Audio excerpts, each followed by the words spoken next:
Hello hello my dear friends and students. तो हमने definitions पढ़ रहे थे, यूनिट वेक्टर के बारे में आपको बता रहा था। यूनिट वेक्टर किसको बोलते हैं? जिसका मैग्नीट्यूड 1 हो। ठीक है। अच्छा, किसी भी वेक्टर को हम यूनिट वेक्टर बना सकते हैं। जैसे कि अगर आपको ये वेक्टर दे दिया है, पॉइंटेड कर दिया है, मतलब मैंने अगर आपको ये बताने की कोशिश किया कि ये कोई वेक्टर है, ये इनिशियल पॉइंट है, फाइनल पॉइंट है, ठीक है, और ये इसको पॉइंटर बोलते हैं। ठीक है। अगर मैंने 3,4 लिखा, इसका मतलब है कि ये एक्स वाई प्लेन में एक्स और वाई प्लेन में इसका जो एक्स एक्सिस पर शैडो बन रहा है, ये वाला पार्ट 3 यूनिट्स है, और इस पर जो बन रहा है ये 4 यूनिट्स है। ठीक है। तो इसी चीज़ को वेक्टर में लिखेंगे आप 3i cap plus 4j cap. ठीक है, एक्स वाई प्लेन पर। बट आप 3D ज्योमेट्री में, अगर 3D ज्योमेट्री में इसको भी लिखना चाहें तो 0k कैप लिख सकते हैं। ठीक है। आप ऐसे समझो आप कि समथिंग लाइक दैट कि एक सेकंड आपको मैं बताने की कोशिश कर रहा हूँ कि ये देखिए आप कि ये अगर ये आप 90 डिग्री से सबको देख लो, ये 90 है, ये इसमें 90 है, और ये इसमें 90 है। ठीक है। और ये अगर आप इसको देख रहे हो तो ये वाला भी इसके साथ 90 है, और ये इसके साथ 90 मीन्स कि अगर आप x y z मान लो, अगर कोई पॉइंट वेक्टर मान लो, ये वाला वेक्टर है कहीं ऐसे पॉइंटेड किया है, तो इसका x एक्सिस के साथ, y एक्सिस के साथ और z एक्सिस के साथ, ठीक है, कुछ यूनिट्स कवर करेंगे, मैग्नीट्यूड, और उसका एक ये डायरेक्शन है। ठीक है। और एक ध्यान समझना कि अगर ये x एक्सिस है, ये y है आपकी तरफ, और ये z है, और ये वेक्टर है, तो ये वेक्टर है, तो ये जो है ये एंगल बनाएगा x एक्सिस के साथ, y एक्सिस के साथ और z एक्सिस का एंगल बनाएगा। ठीक है। तो उसको इसके लिए आप अल्फा, इसके लिए बीटा और इसके लिए गामा एंगल बोल दो, एक कॉमन एंगल जो कि आपको बेनिफिट करेगा समझने में। ठीक है। तो आपको मैं बताया, अभी तो आप लिखो, आप यूनिट वेक्टर आपने लिख लिया, और किसी वेक्टर को यूनिट वेक्टर बना सकते हैं। किसको अगर यूनिट वेक्टर बनाना हो, मान लो कि अगर इसको यूनिट वेक्टर बनाना हो, ये आपका कैपिटल ए वेक्टर है। ठीक है। इसको यूनिट वेक्टर बनाना हो, ए कैप बनाना हो, ए कैप, ठीक है, ए कैप बनाना हो तो सिंपल तो आपने पढ़ा होगा कि ए कैप बनाने के लिए A vector divided by A vector का मैग्नीट्यूड। ठीक है। अच्छा, आप ऐसे भी लिख सकते हैं, कोई टेंशन की बात नहीं है, इसको ऐसे भी लिख सकते हैं, बार भी सकते हैं। ठीक है। तो अगर हम ए वेक्टर मतलब 3i cap plus 4j cap, इसको हम मेरा लिखने का तरीका है कि 3 4 लिखा, इसका मतलब आप खुद समझ जाना कि 3i cap plus 4j cap लिखा हुआ है। अगर -3 रहता तो -3i cap plus 4j cap. अब ये 2D में बता रहे हैं, एक्स वाई प्लेन में बता रहे हैं हम आपको। तो बच्चों, इसका मैग्नीट्यूड कितना आएगा? इसका मैग्नीट्यूड कैसे निकालते हैं? किसी वेक्टर का मैग्नीट्यूड निकालना हो तो √3i कैप का स्क्वायर का 3 हो जाएगा, प्लस 4 कितना आ गया? 5। तो ये मैंने 5 लिखा। इसका मतलब आप ऐसे समझो कि मैंने ये लिखा 3/5 i cap plus 4/5 j cap, nothing but A cap. A cap मतलब इसका मैग्नीट्यूड 1 होना चाहिए। अगर आप ये पता करना चाहते हो कि क्या इसका मैग्नीट्यूड 1 है, तो इसका मैग्नीट्यूड निकालने का क्या फॉर्मूला है? 3/5 का स्क्वायर प्लस 4/5 का स्क्वायर। मैं आपको फील करवा देता हूँ कि ये 1 लिखा हुआ है। ऊपर में आएगा 9, नीचे आएगा 25, ऊपर में आएगा 16, नीचे आएगा 25 नीचे में, और ऊपर आ जाएगा 9 प्लस 16, कितना हो गया? 25 कट गया, कितना आएगा? अंडर से 1 आएगा। देखो इसका मैग्नीट्यूड 1 आ गया। मतलब किसी भी वेक्टर को हम, इस वाले वेक्टर को हम अगर यूनिट वेक्टर बनाना हो तो ये नजर आ रहा होगा, उसी वेक्टर का मैग्नीट्यूड से हम कर देते हैं डिवाइड। और ये मैंने तुम्हें फील कराने के लिए कि ये ए कैप क्यों लिखते हैं, क्योंकि इसका मैग्नीट्यूड 1 होता है, 1 आएगा ही आएगा। ठीक है। अब आगे चलते हैं। आई कैप किधर है आपको दिखाने की कोशिश करते हैं। देखो आप लिख लो, मैं बार बार लिखूंगा नहीं, जहाँ लिखना होगा वहाँ मैं लिख दूंगा। आई कैप कहते हैं कि unit vector along X axis, J cap कहते हैं unit vector along Y axis, and K cap कहते हैं unit vector along Z axis. ठीक है, आप लिखोगे, पॉज करके लिखना। अब आप लिखो free vector. Free vector, free vector किसको कहते हैं भैया? फ्री वेक्टर किसको कहते हैं? फ्री वेक्टर, तो ये हो गया आपका फ्री, मतलब उसको मूव कर सकते हैं। मूव कर सकते हैं मतलब देखो, vector which are movable in a space, इस स्पेस में हम वेक्टर को मूव कर सकते हैं, उसको बोलते हैं फ्री वेक्टर। ठीक है, हाँ, अब कैसे मूव कर सकते हैं? ये मान लो वेक्टर है, अब इसको आप पैरेलल मूव कर दो आप। ठीक है, ये पैरेलल मूव हो गया तो आपका ये फ्री वेक्टर हो गया। ठीक है,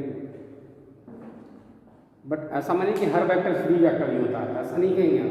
ठीक है, अब अगर फ्री वेक्टर है तो एक होगा लोकलाइज्ड वेक्टर, मतलब फ्री नहीं होगा, लोकलाइज्ड वेक्टर। आप देख लो लोकलाइज्ड वेक्टर किसको कहते हैं? Localised vector. ठीक है, ये समझ लो, थोड़ा समझने की। They are fixed vector, definitions, they are fixed vector not movable in space. ठीक है, ये बात तो समझ में आ गया। अब लिखो इक्वल वेक्टर्स। इक्वल वेक्टर थोड़ा डेफिनेशन में जाएगा। इक्वल वेक्टर किसको बोलेंगे? जिसका डायरेक्शन और मैग्नीट्यूड दोनों सेम हो। If two vectors are equal when direction and magnitudes are same. ठीक है, सेम, तभी इक्वल कह सकते हैं। अच्छा, मैं ऐसे लिखता हूँ 3,4 को, इसका मतलब आप समझ जाना कि ये मेहता सर ने लिखा है। ठीक है, अच्छा, क्या ये बराबर है?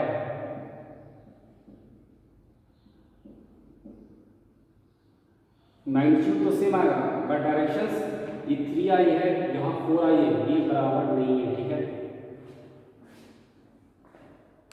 क्वेश्चंस देखो। क्वेश्चन है आपका, the number of distinct unit vector perpendicular to a given plane is equals to the number of distinct unit vectors perpendicular to a given plane is equals to, fill in the blanks है, कितने unit vector होंगे अगर कोई plane है, given plane, मतलब जैसे ये board वाला ये प्लेन है। ठीक है, तो plane x y plane, y z plane, ऐसा नहीं कह देंगे एक्स वाई जेड प्लेन। ठीक है, अभी नहीं कहेंगे। एक्स वाई प्लेन और एक्स वाई प्लेन है, और इसमें कितने यूनिट वेक्टर आएंगे? जैसे कि आप देख लो, आप जैसे कि देख लो, ये एक प्लेन है पूरा कंप्लीट, ये कंप्लीट प्लेन है। ठीक है, अगर आप इसको x मानते हो तो इसको y मान लो। ठीक है, आप ऐसे देख लो, ये x, ये y, ये प्लेन है। तो इसमें कितने यूनिट वेक्टर बना सकते हैं? यूनिट मतलब जिसका direction perpendicular to the given plane, इस प्लेन के परपेंडिकुलर मान लो ये यूनिट वेक्टर है, तो इस मैग्नीट्यूड 1 बस, लेकिन परपेंडिकुलर टू द, ये हो गया। अब आप ऐसे नहीं कह सकते कि यार ये यहाँ बढ़ा दो तो ये भी यूनिट वेक्टर हो गया, ये भी यूनिट वेक्टर तो रहेगा, बट ये सब इक्वल वेक्टर, सेम वेक्टर है, डायरेक्शन सेम है। ठीक है, तो डिफरेंट तो नहीं हुए। ठीक है, आप पैरेलल शिफ्ट कर दिए, डिस्टिंक्ट नहीं हुआ। एक ये हो गया और एक जस्ट इसका एंटी इधर से ऐसे। तो एक प्लेन पर डिस्टिंक्ट यूनिट वेक्टर बनाने के लिए एक ये और एक ये, ठीक है, नीचे से। ठीक है, तो आप एक्स वाई प्लेन पर, ये एक्स वाई प्लेन है, एक्स और वाई, तो इस पे यूनिट वेक्टर के लिए एक ये तो जो कि के कैप हो गया। ठीक है, और एक इधर से जो माइनस के कैप हो गया। तो कितने यूनिट वेक्टर हम एक प्लेन पर बना सकते हैं? 2 यूनिट वेक्टर बना सकते हैं। तो आंसर इज योर 2 आंसर होना चाहिए आपको। 2 लिखो आप, please example 2। Next question, number of unit vectors same है। Number of unit vector perpendicular to the given line. पिछला क्वेश्चन जो था वो ये था कि एक प्लेन पर एक्स वाई हो, जेड वाई हो, ठीक है, वाई जेड हो, एक प्लेन पर आप कितने यूनिट वेक्टर बना सकते थे? तो आंसर आया था 2 पहले वाले क्वेश्चन में। अब इस वाले क्वेश्चन में कि एक लाइन, मतलब ऐसा लाइन, ठीक है, कैसा भी लाइन है, ठीक है, इस लाइन पर हम कितने यूनिट वेक्टर बना सकते हैं? जैसे कि ये एक लाइन है सपोज, तो आप यूनिट वेक्टर लिया है, कोई वेक्टर लाइन। यूनिट वेक्टर लाने का मतलब क्या है? यूनिट वेक्टर लाने का मतलब कि वो उसका मैग्नीट्यूड 1 हो। अच्छा, परपेंडिकुलर, तो ये देखो परपेंडिकुलर, कोई बच्चा आया बोला कि नहीं थोड़ा सा और रोटेट करते सर, ये भी परपेंडिकुलर, ये भी परपेंडिकुलर, ये भी परपेंडिकुलर, ये भी परपेंडिकुलर, ये भी परपेंडिकुलर, ये भी परपेंडिकुलर, ये भी परपेंडिकुलर, ये भी रोटेट कर दो, तो कितने आ जाएंगे? इनफाइनाइट आ जाएंगे, इनफाइनाइट। तो एक लाइन पर यूनिट वेक्टर जो कि परपेंडिकुलर टू द लाइन करते हैं, उसमें कितने आंसर होंगे? इनफाइनाइट, ठीक है। अब नेक्स्ट है आपका आंसर क्या आया था? इनफाइनाइट। नेक्स्ट है आपका कोलिनियर। तो आप देखो, आप कोलिनियर या पैरेलल भी बोल सकते हैं, समझने वाली बात है ये। कोलिनियर समझने वाली बात है। कोलिनियर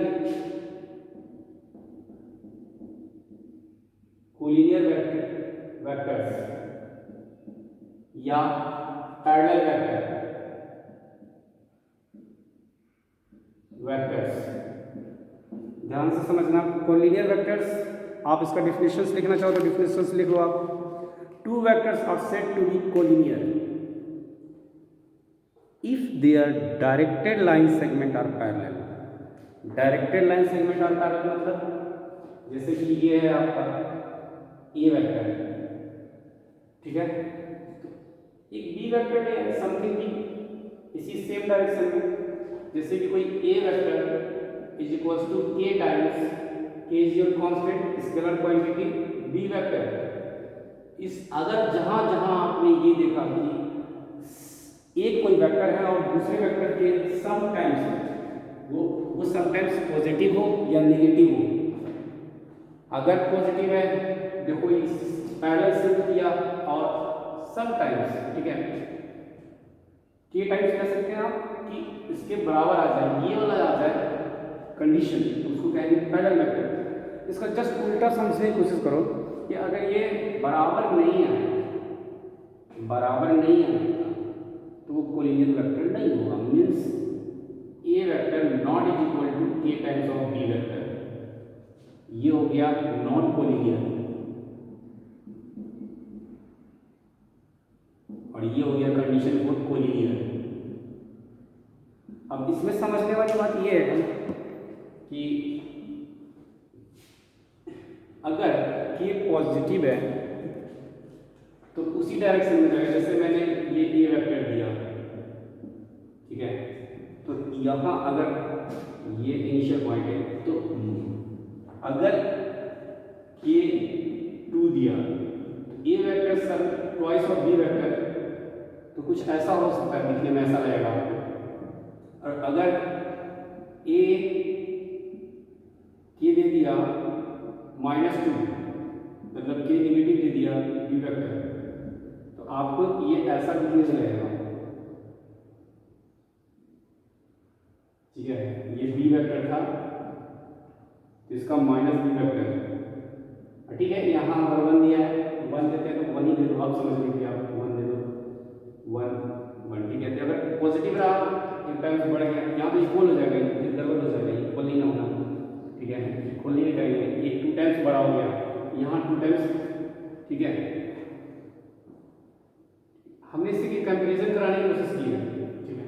तो अगर आप -a वेक्टर देते हैं, ए वेक्टर को माइनस ए वेक्टर लिखते हैं, इसका मीनिंग क्या हुआ? फिजिकल मीनिंग देखो आप ज्योमेट्रिकल इंटरप्रिटेशन से, कि इससे अपोजिट डायरेक्शन में उतना ही मैग्नीट्यूड का बस अपोजिट हो जाएगा ए minus A vector,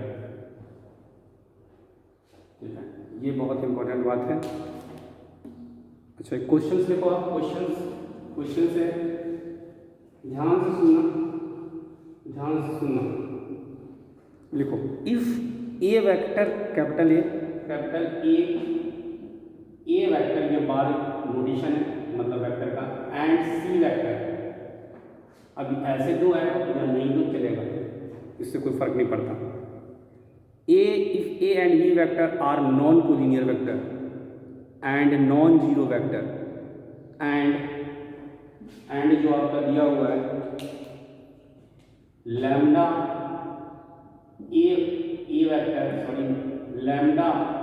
A vector is equal to mu c vector, ये कंडीशन दिया हुआ है। पहला दिया हुआ है कि a and c non zero vector है और नॉन कोलिनियर वेक्टर है, मतलब जीरो मैग्नीट्यूड नहीं होगा। तो बोल रहा है कि find lambda and mean, obvious lambda and mean scalar quantity है।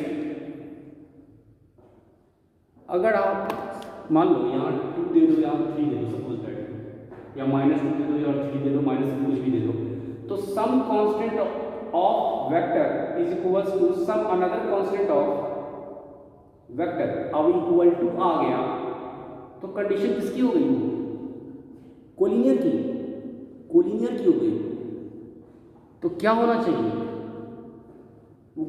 हमें क्वेश्चन दिया हुआ कि a and c non collinear है, तो इसमें तो आपको समझना होगा कि नॉन कोलिनियर मींस क्या, lambda is equals to mu is equals to दोनों जीरो होना चाहिए।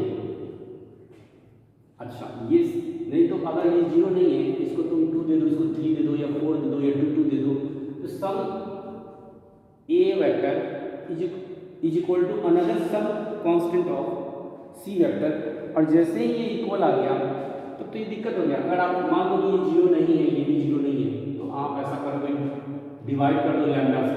अगर जीरो नहीं है, अगर ये जीरो नहीं है तो डिवाइड कर दो लैम्डा से, तो A vector is equal to some mu of lambda divided by C vector, ये कांस्टेंट टर्म हो गया। और अगर ये कंडीशन तुमने ला दिया तो तुमने क्या कवर कर दिया कि ए एंड सी जो है वो कोलिनियर है। और क्वेश्चन में आपको क्या बोला है? Non collinear.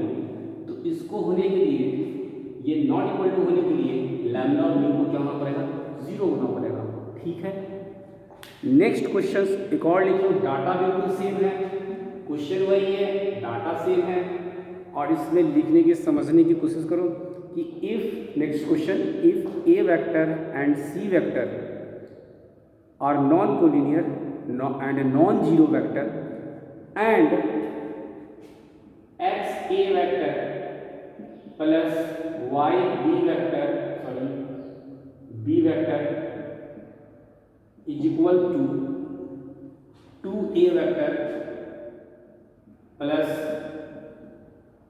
3b vector। अब आप इसको समझो कि देख करके ही लग रहा है, अगर ज़्यादा दिक्कत हो रही है समझने में तो इसको इधर लाओ, कांस्टेंट निकालो, x minus 2 a vector plus y minus 3 b vector is equal to 0 vector. ठीक है, 0 वेक्टर। अब ध्यान से समझो कि ये वेक्टर 0 होने के लिए इसको तुम इधर लाओगे तो ठीक है कि माइनस आ जाएगा, ये माइनस आ जाएगा इधर, मतलब ऐसा कुछ दिखेगा आपको, x minus 2 a vector 3 minus Y, ठीक है, बी वेक्टर। अगर ऐसा आ गया तो डाटा इंफॉर्मेशन गलत हो जाएगा कि some multiply A is equals to another some multiply into B vector. ये तो कंडीशन किसका हो गया? ये कंडीशन हो गया किसका? ये कंडीशन हो गया आपका कोलिनियर का, बट हमें नॉन कोलिनियर चाहिए, तो ये वाला भी 0 होना चाहिए, ये वाला एंड, मतलब ये साथ में कंबाइन, और मत कर देना।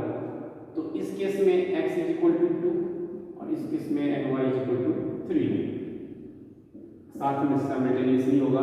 ठीक है, तो ये वाला बात आपका कि x 2 एंड y 3 होगा, तभी आप देख सकते हो 0 वेक्टर भी होल्ड करेगा, या यहाँ भी देख सकते हो। ठीक है, ओके, थैंक यू।